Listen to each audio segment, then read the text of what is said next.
दोस्तों नमस्कार, मेरा नाम प्रशांत है और आप देखना शुरू कर चुके हैं भारत एक सोच।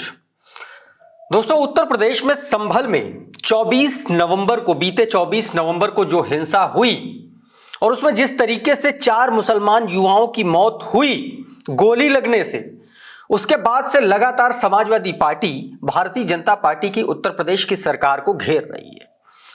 और यह मामला अब संसद के शीतकालीन सत्र में लोकसभा तक पहुंच चुका है। सदन में खड़े होकर के अखिलेश यादव ने खुले तौर पर आरोप लगाया था कि सिविल कोर्ट का एक ऑर्डर जिसमें दूसरे पक्ष को सुना तक नहीं गया और एक पक्ष को एक ही दिन में सुन करके उस पर अर्जी सुनवाई हुई और उसका एक ही दिन में सर्वे करा दिया गया।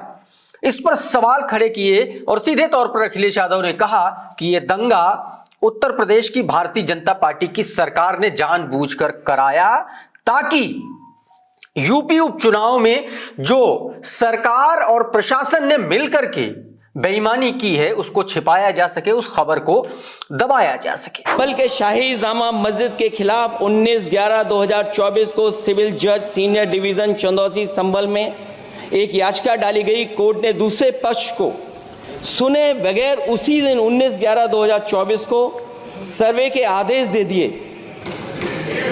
ताज्जुब की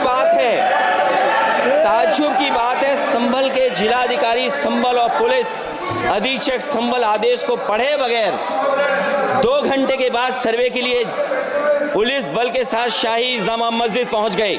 इसको लेकर के साथियों जो दंगा हुआ था, जो हिंसा हुई थी, उसमें सीधे तौर पर समाजवादी पार्टी के विधायक के बेटे और समाजवादी पार्टी के जो संभल से सांसद हैं वो सीधे तौर पर आरोपी बनाए गए थे। जियाउर रहमान बर्क, शफीकुर रहमान बर्क के पोते साहब, तो उनको आरोपी बनाया गया था। अब जियाउर रहमान बर्क की मुश्किलें और बढ़ाने की तैयारी भारतीय जनता पार्टी की उत्तर प्रदेश की सरकार कर चुकी है। एक मामले में जियाउर रहमान बर्क पर हत्या का मुकदमा दर्ज हो सकता है, अभी हुआ नहीं है लेकिन हो सकता है, क्योंकि एक पुराने मामले में उनकी फाइल खुल गई है। किसी एक तथाकथित पीड़ित ने सीधे तौर पर जियाउर रहमान बर्क को उनके ऊपर यह आरोप लगा दिए हैं कि रोड एक्सीडेंट में जियाउर रहमान बर्क की गाड़ी से, उनकी कार से उनके बेटे की मौत हो गई थी। एक समरपाल नाम के व्यक्ति जो थाना अछोड़ा कंबो क्षेत्र का रहने वाला है, उसके द्वारा कल यहाँ ऑफिस में आके एप्लीकेशन दी गई कि उनके बेटे डॉक्टर गौरव की 24/6/24 को थाना नखासा क्षेत्र में रात्रि के समय एक तेज गति से और लापरवाही से गाड़ी चला रही ब्लैक स्कॉर्पियो जिसका नंबर UP 38 V0880 है, उनके द्वारा उनके बेटे की एक्सीडेंट में डेथ हो गई थी और लापरवाही से चलाने के बाद में वो व्यक्ति वहाँ से भाग गए थे।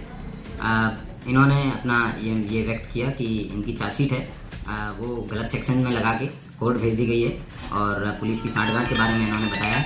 इसके लिए मैंने एडिशनल SP नॉर्थ संभल है उनको जांच के लिए दे दिया गया। और ये जो पूरी घटना थी साथियों, ये बीते 24 जून की ये घटना थी और उसके बाद अब ये दिसंबर में, यानी कि जून जुलाई अगस्त सितंबर अक्टूबर नवंबर दिसंबर 6 महीने के बाद आखिर ये बात अचानक से क्यों खुल करके सामने आ गई? क्या इसके पीछे जानबूझकर समाजवादी पार्टी के सांसद को फंसाने की साजिश है कि संभल हिंसा में जिस तरीके से जियाउर रहमान बर्क मुखर हैं उन पर थोड़ी लगाम लगाई जा सके? सब कुछ बताऊंगा। सबसे पहले पत्रकार हैं दैनिक भास्कर के सचिन गुप्ता, उन्होंने सीधे तौर पर इस खबर का खुलासा किया एक्स हैंडल पर। वो अपने एक्स अकाउंट पर लिखते हैं कि यूपी के जिला संभल में 5 महीने पहले स्कॉर्पियो से एक्सीडेंट हुआ। इसमें एक युवक की मौत हुई। स्कॉर्पियो पर सपा का झंडा और सांसद लिखा था। कल पीड़ित परिवार ने SP कृष्ण कुमार विश्नोई से बताया कि स्कॉर्पियो खुद सांसद जियाउर रहमान बर्क चला रहे थे। SP ने जांच शुरू कर दी। क्या इतना आसान है SP तक पहुंच पाना या उन तक पहुंच बना पाना, वो भी 5-6 महीने पुराने केस में? हुआ क्या था 24 जून को जो है दोस्तों, संभल का नखासा थाना क्षेत्र है, वहां पर 24 जून को यह सड़क हादसा हुआ। इस सड़क हादसे में 28 साल के एक युवा डॉक्टर गौरव की मौत हो गई थी। मृतक के जो पिता हैं समरपाल, उन्होंने सीधे तौर पर अब इस हादसे के लिए सांसद जियाउर रहमान बर्क को जिम्मेदार ठहराया और उन्होंने कहा है कि जिस वक्त एक्सीडेंट हुआ वो गाड़ी जो है जियाउर रहमान बर्क ही चला रहे थे। सीधे तौर पर काली स्कॉर्पियो थी, उसमें एक्सीडेंट हुआ था और उसमें उस लड़के की बहन भी बैठी हुई थी उस वक्त जिस वक्त ये एक्सीडेंट हुआ। अब दोस्तों इस पूरे मामले पर सचिन गुप्ता का ये ट्वीट आया, तमाम सारे अखबारों में खबरें छप गईं इसको लेकर के। इस पर समाजवादी पार्टी की प्रतिक्रिया आई और सीधे तौर पर भारतीय जनता पार्टी की सरकार को उसने घेर लिया है। क्या कुछ समाजवादी पार्टी की आईटी सेल ने लिखा है ये आपकी स्क्रीन पर है, एक बार देखिए। समाजवादी पार्टी की आईटी सेल अपने ट्वीट में लिखती है कि 5 महीने तक सरकार और पुलिस कप्तान सो रहे थे क्या? जब संसद के भीतर पुलिस की संभल कार्यवाही के खिलाफ संभल सांसद ने अखिलेश यादव जी के नेतृत्व में आवाज उठाई तो अब सांसद को फर्जी मामले में फंसाने के लिए यूपी की भाजपा और योगी सरकार और योगी की महाभ्रष्ट और अपराधी पुलिस ये कर रही है। शर्मनाक है, नहीं चाहिए भाजपा। इस तरीके का एक्सपर्ट ट्वीट कर दिया है। दोस्तों संभल हिंसा को लेकर के लगातार समाजवादी पार्टी इस पर सवाल उठा रही है और भारतीय जनता पार्टी की उत्तर प्रदेश की सरकार जो है वो बैकफुट पर है। ऐसे में संभल जो समाजवादी पार्टी के संभल से सांसद हैं जियाउर रहमान बर्क, उनके ऊपर मुकदमा दर्ज करना यह अपने आप में कई सवाल खड़े करता है, वो भी तब जब बीते दिन ही मुरादाबाद जेल में जो समाजवादी पार्टी के पूर्व सांसद और विधायक डेलीगेशन के साथ उन आरोपियों से मिलने गए थे और उनको मिलवाने वाले जिन्होंने उनको परमिशन दी थी, जेलर और डिप्टी जेलर, उनको उत्तर प्रदेश की योगी सरकार और उसके अधिकारियों ने सस्पेंड कर दिया है। और उसमें सवाल यह भी है कि सस्पेंड इसलिए किया गया क्योंकि वो जो जेलर था वो यादव था। सवाल कई सारे हैं संभल हिंसा पर। उत्तर प्रदेश की भारतीय जनता पार्टी की सरकार बैकफुट पर है।